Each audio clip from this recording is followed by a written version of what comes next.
Hello, ngayon mga ka-project, good evening. Ngayon, sabayan mo nyo ako na i-unbox natin yung in-order ko sa Amazon na G9-5. Ito yung casing ng GoPro 9 na armored casing ng GoPro 9. Para siyang, ang GoPro 9 mo para siya naging tank mode. So, sabayan nyo ako i-unbox to. So, ito yun mga ka-project ko, ang Ulanzi G9-5. So, we will do the unboxing of this one. Gaya nga ng sabi ko, ito yung parang armored na tank mode ng... tank mode siya ng Hero 9. Oy, we drop with bubble wraps. So, astig siyang tignan. Included in the box, Ulanzi sticker with a small brand focusing on phonography. With Chinese characters. Tapos may mga small siyang Allen wrench. Yung extra niya na, ano ba itong tawag nito? Finger connector. Tapos, vlog master plan. Ano to? Sticker. So, sticker. So, may dalawang sticker siyang kasama. Pero ayoko nitong isa kasi may mga Chinese. Ito yung isa, Yuyu Rig. Camera vlog accessories. Cool. So, ito na yung Ulanzi mga ka-project. So, ilipat mo natin ang camera. So, ito si Ulanzi G9-5. Ang kagandahan to is full metal to, aluminum, tapos may ano din siya, may lightweight version, yung plastic version. Pero I prefer this one kasi medyo astig siyang tignan ba. Medyo mabigat lang siya ng konti, around, ito is around 300 grams, wala pang camera. So, pwede mo to siyang ilagay dito, i-extend. By the way, mga ka-project, ito yung lalagyan ng adapter. Diyan mo ilagay yung adapter ng microphone mo. Ito, extended na cold shoe. For example, yung shotgun mic mo is may dead cut. Kaya naka-extend. Pero pwede mo rin itong i-remove. Sandlit.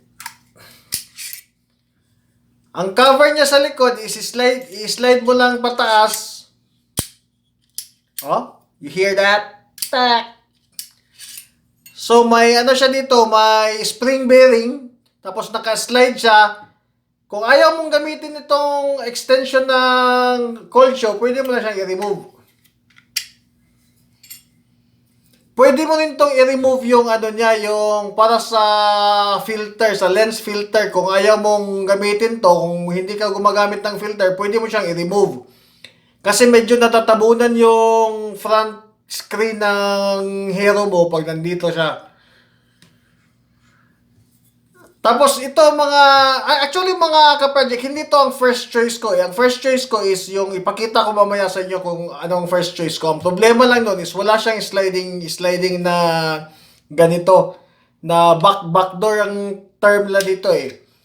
Yung backdoor niya, sliding backdoor is may opening na dito para dito mo i-connect yung sa microphone mo to your GoPro.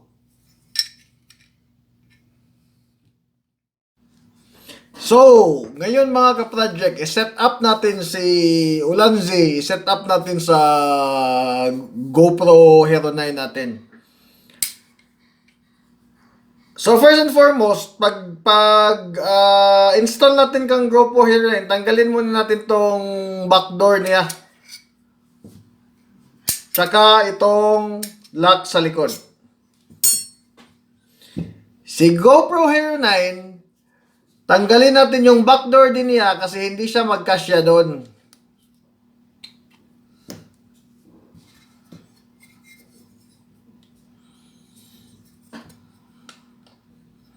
Insakto talaga yung fit niya mga ka-project sa ano. Pagkatapos, i-lock na natin tong likuran.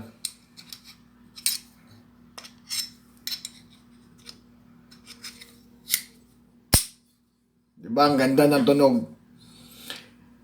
Ito yung sinasabi ko mga ka-project ko na ang camera niya, ang front screen pala ay natatabunan konti lang nitong lalagyan natin ng filter. So, i-on natin ha.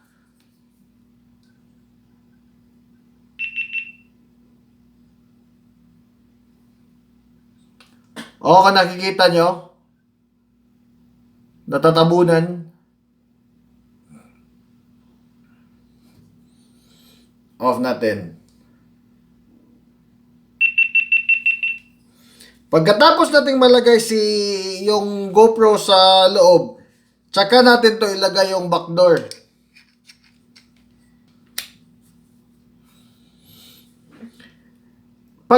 Pag ito yung gamitin natin mga ka-projects, yung Ulanzi gamitin natin, so meaning naka-armored na tong naka-armored na ang GoPro mo, pero sinacrifice mo ang pagka-waterproof niya kasi naging open na tong port na to. May opening na. Unlike sa yung original lang gamitin mo, itong original na backdoor is naka-close talaga siya. Pero ito, naka-armored naman, so it's up to you. Ngayon mga ka-project, set up natin together with the tripod. Ito lang yung ginagamit ko na tripod kasi medyo mabigat na siya eh. Medyo mabigat na. Kung gamitan ko pa nung tripod na isa, so lalo na siyang bibigat. So ito lang ang ginagamit ko na handle niya at the same time tripod. Hindi siya extendable.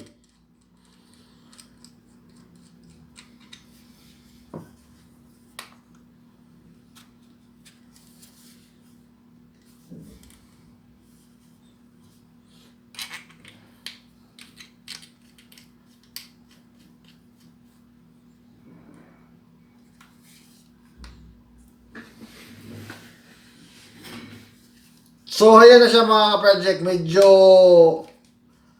bagsik na siya kung tignan.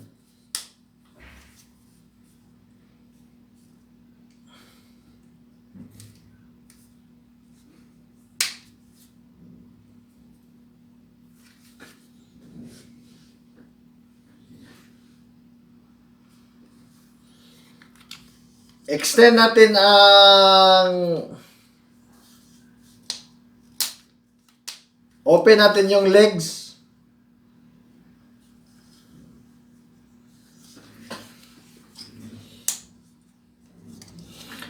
So, ayan siya mga ka-project. Tapos, i-accessorize pa natin siya. For example, magamit na tayo ng shotgun mic.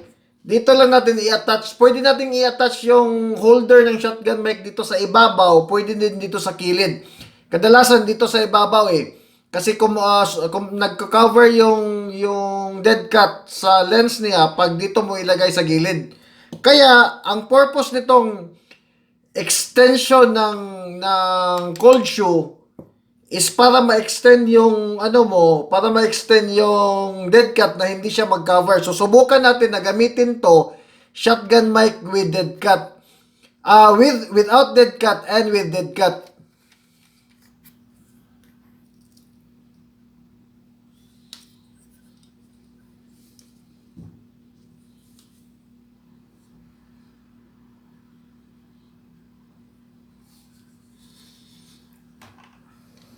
Kung gamitan natin siya ng dead cat,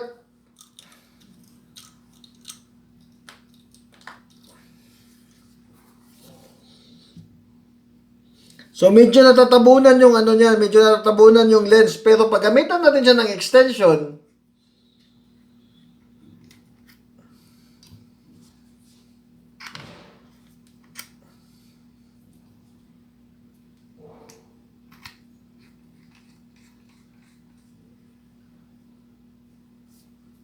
medyo mataas na siya.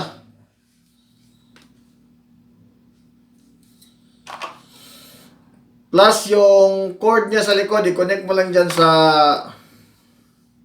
Wala pa tayo, hindi pa ako nakabili ng yung adapter from GoPro to this mic to GoPro. So, ganito lang muna yung itsura niya. By the way, mga ka-project, yung dead cat natin, pwede din natin siyang gamitin dito sa gimbal. Sa gimbal, yung gimbal ko na Xeon yata to. Sa gimbal, pero bilhan mo siya ng ano, yung clamp niya para mag-attach sa dito. Ito ginagamit to for cellphones. So ito na yung hitsura ng